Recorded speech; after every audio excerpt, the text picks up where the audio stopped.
Hi, my name is Gordon Klingenschmitt.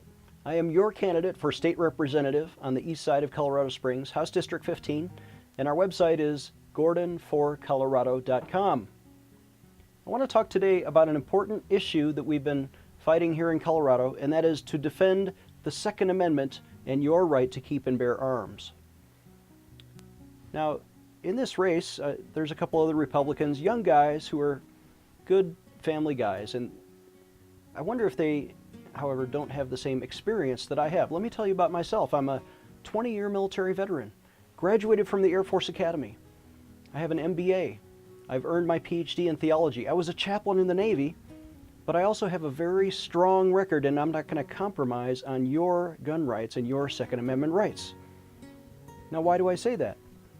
Because I was raised on a farm, and I was raised in a gun culture. In fact, when I was 16 years old, I earned this badge right here, the NRA Distinguished Expert Marksman Badge. I'm a sharpshooter, and I have been since I was the captain of my high school rifle team, back in the day when they encouraged guns in school as part of the curricula. Safe and responsible gun ownership actually protects lives. But we've seen recently, and by the way, here are some organizations that I'm a member of, not just the NRA, but also the Rocky Mountain Gun Owners and Pikes Peak Firearms Coalition. We're defending your Second Amendment rights.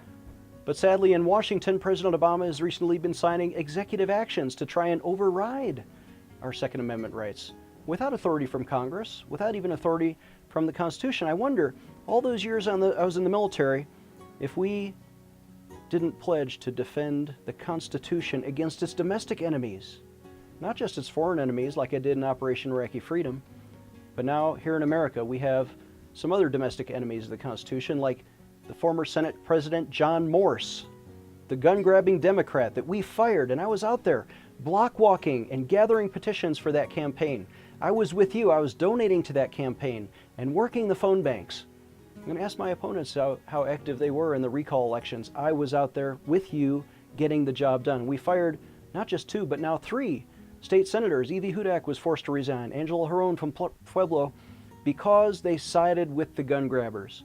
And we made a national statement together. Thank you for standing up to people like Michael Bloomberg, the Democrat from New York, who sent millions of dollars here to change our laws. And Joseph Biden, the Vice President of the United States, who flew to Colorado to whip the Democrats on the vote, make sure they pass those 5 bad gun-grabbing initiatives. I'm going to stand up to that. I recently earned this credential. I got a concealed carry permit signed by our own sheriff, Terry Makita, which says, if nothing else, that I passed a background check and I can be trusted to defend my family. You know, a Harvard study recently showed that the more responsible gun ownership we have in America, the less murders we have, the less violence we have. What is the answer to the shootings in Aurora, in the high school here recently, in Connecticut? Is the solution to take guns away from law-abiding citizens? No, of course not. In fact, it's rare that I would agree with a Democrat, but our own governor, John Hickenlooper, recently said that it was a miracle that there weren't more kids harmed by that socialist guy who went in there and committed terrible acts of tragedy. The only thing that stopped him was the quick response of somebody with a gun. A good guy with a gun is going to protect our kids.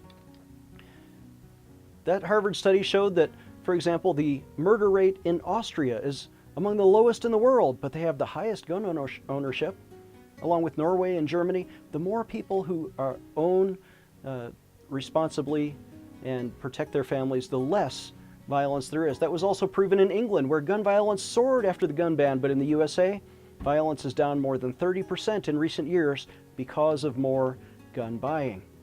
So what does all this mean to you? It means that you need to send somebody up to Denver who understands these things, who has been an advocate, who's been a lifelong defender of the Second Amendment, maybe a military veteran. You want to send me.